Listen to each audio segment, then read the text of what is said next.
Editor Tom Eagles is nominated this year for his work on Taika Waititi's satire Jojo Rabbit. I'm Rob Licuria, senior editor here at Gold Derby. Tom, firstly, congratulations on your Oscar nomination. How exciting! Thank you so much. Yeah, it's mind-blowing. It's very surreal for me to be nominated in the same category as Thelma Schoonmaker, who's kind of like a editing idol of mine and a god in the field. So yeah, I'm blown away. So it was a really strong group of films this year, vying for those 5 slots. And so it would have been extra exciting to hear that you had made the cut. Talk us through the morning of the announcement and how you found out. Well, I was in New Zealand at the time. So it happened in the middle of my night. And my wife actually, she got up in the night and she saw a text from Taika. So she knew, but she didn't wake me, which is one of the reasons I love her. So I just woke up in the morning to her being very excited, and my phone was just full of messages and emails and calls from random numbers that I'd never heard of, and people in Greek villages who wanted me to scan my autograph and send it to them. I thought twice about doing. Yeah, it was surreal, and then it was just a whole day of that. And into the next day, and I had a really busy day at work, so it was mildly stressful actually, but lovely. Yeah, it's and now it's kind of like a whirlwind, right? I guess you're kind of new to this level of accolade. What does it mean to you as an editor working? I mean, I just said working editor, and you've been working for a few years now. To now be recognised at this level, what does it mean to you for your career and personally? I don't know. I mean, I can't even start to think about that. I just kind of have to keep going and keep making films and doing the work. I think it's on some level, it's amazing to be recognized. But I also recognize that it's a bit of a crapshoot, and, it may never happen again. So I think I'm just trying to roll with it and enjoy the moment, and not to think too deeply about the future and what it may mean. Yeah, that's probably healthy actually, because otherwise you'll go crazy. And the work still goes on, right? You still have a job to do, and you still have get through it day to day. So let's talk about the film, because Jojo really sneaks up on you. I felt that it did. I felt it was really funny, and I knew it was going to be funny given Taika and his background. But it's actually really charming and beautifully made and quite endearing. And that's probably a lot to do with the performances and the way that it's put together. What were your immediate reactions when you first read the script? Yeah, I was charmed. The concept originally was quite, it seemed kind of bonkers to do this, what I knew would be on some level a comedy.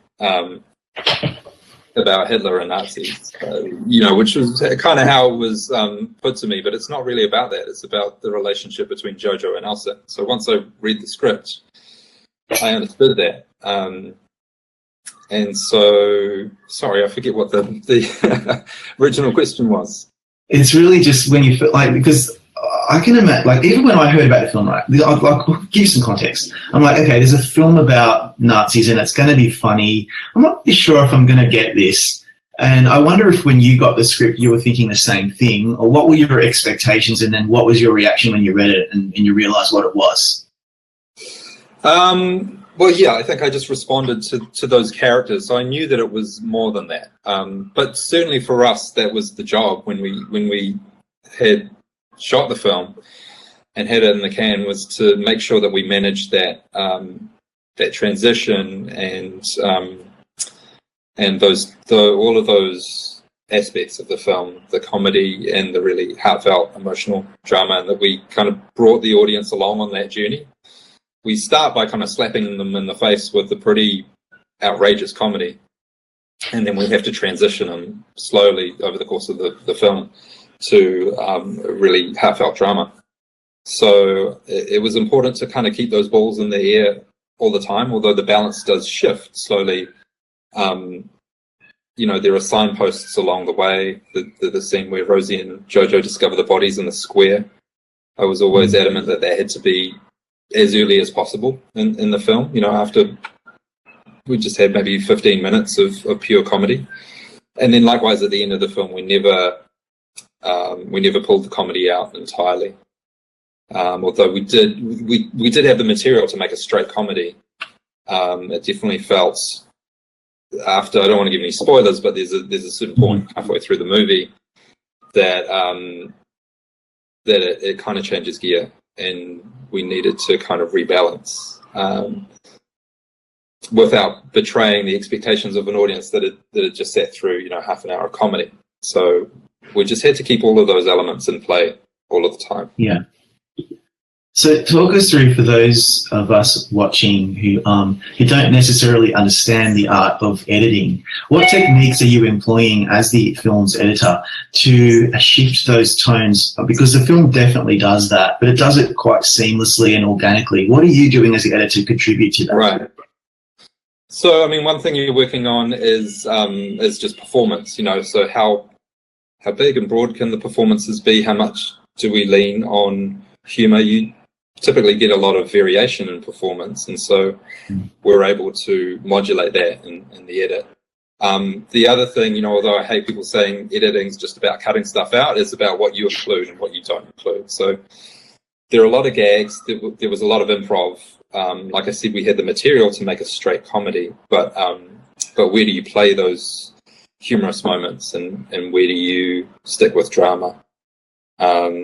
Is kind of a balancing act throughout. We cut a lot of material from the film, and in the second and third acts, or the second half of the movie, a lot of that was comedy. And where to play a character like Adolf, who's so extreme and funny and silly. We made the call gradually over time. We pulled him out more and more in the second half, and by the end, we took him out until that final farewell scene. There's a big gap in the movie where you don't see him for a long time, that allows you to kind of slip into gear with Jojo and where he's at emotionally, and that he's actually moved on from that character. Is comedy or satire particularly difficult or unusual when it comes to the editing? Because you've done comedy before. Do you find that more challenging than drama, or is it the other way around?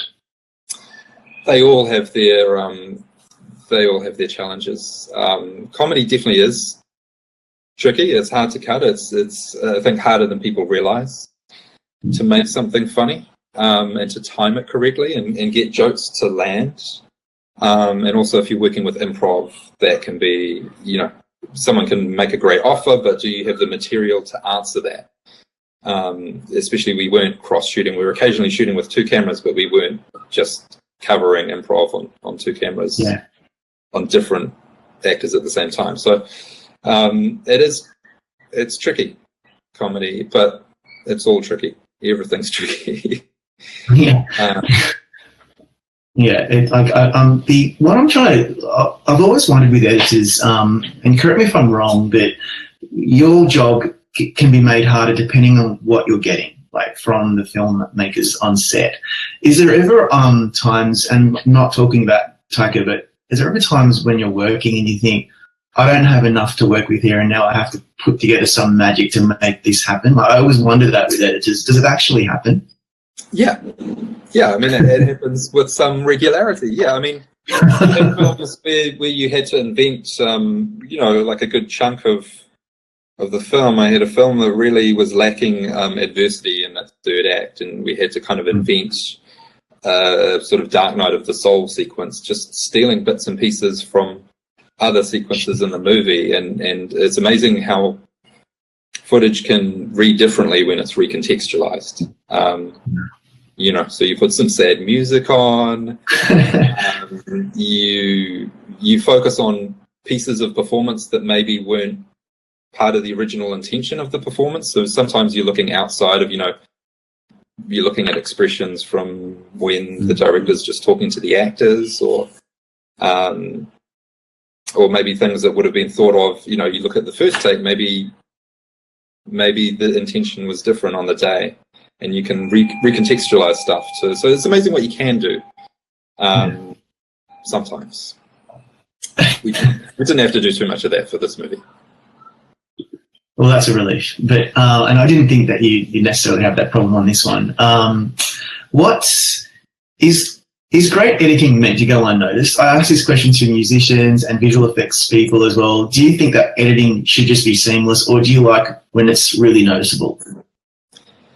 I mean, I don't have a preference for. They're doing different jobs. You know, I think editors are often talked about as invisible artists, and it's true that 90% of what I do is not visible to the eye when you watch a movie, and shouldn't be. And I don't think about editing a lot when I watch movies, but there are certain times when you do want the edits to be noticeable, and you're using editing for emphasis and rhythm, and to create a tone. If the tone that you're looking for requires a really staccato editing rhythm, then you are asking people to pay attention to that.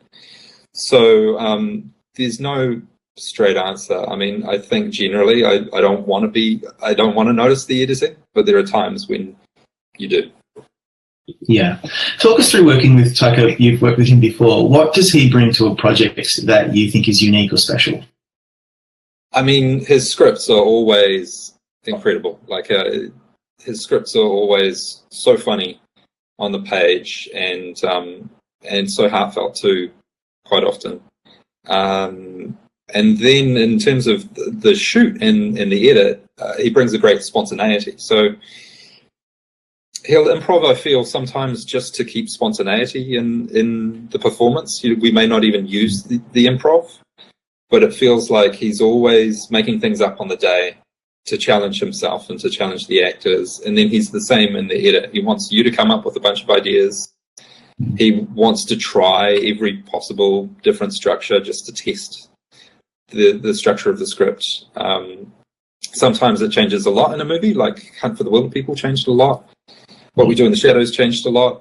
Jojo Rabbit, we wound up coming back to something fairly close to what he'd written.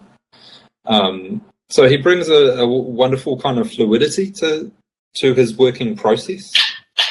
And then there's just something, as I'm sure, if you're a fan of Taika, there's just something very unique about the way that he frames images, the tone that he creates. So yeah, I love. It's like a mini genre, and I love working in that genre. Yeah, he's an extremely talented filmmaker.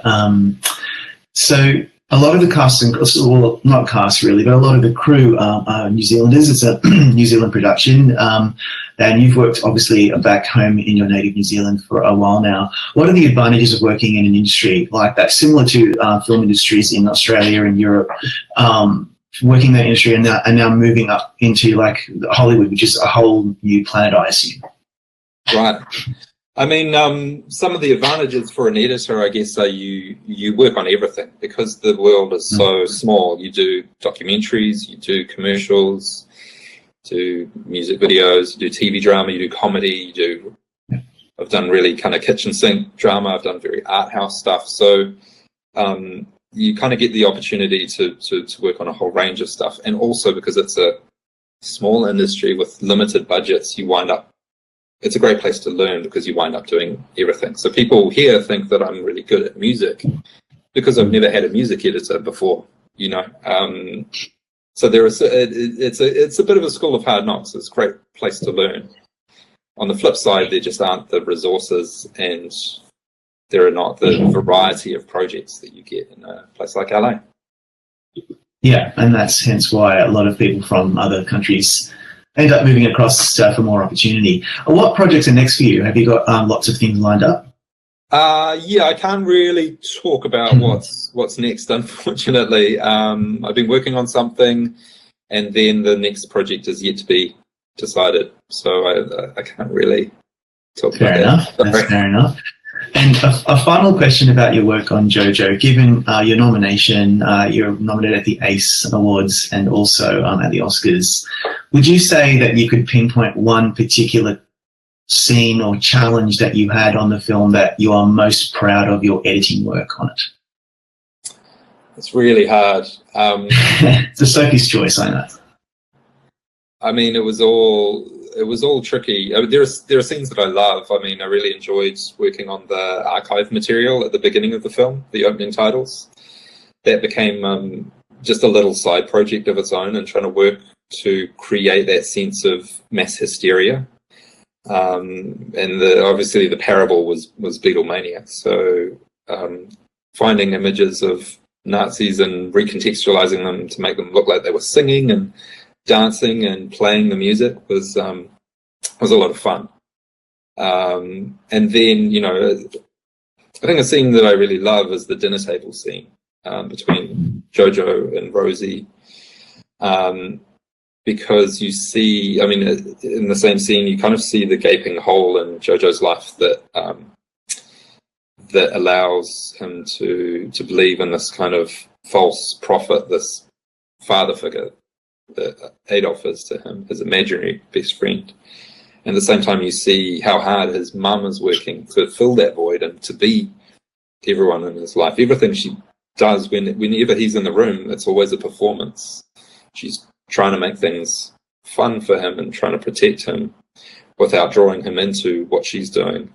And you kind of see the toll that plays on him, on her. Because although she's still performing, when she performs the father, there's something quite unhinged about it. It's almost like a psychotic break, and she loses it a little. And I thought, that's just a film that's a scene that I really enjoy every time I watch it. We had a lot of material, and we had the ability to play Adolf right through the scene. So, you know, where do you have him? Where do you take him out? We had a lot of improv, but actually we just condensed it to its bare minimum, which is what we did with every scene. Yeah. I mean, your work on the film, a lot of people have said it's a very tightly edited film. There's no bloat in this one. There's never a moment where I was looking away thinking, hurry up, get on with it. It's beautifully done, and congratulations on your work on this, mate. And good luck at the Oscars. Thank you so much. Now, everyone go to goldderby.com right now and make your predictions. Before you go, click subscribe to watch other contender chats like this one.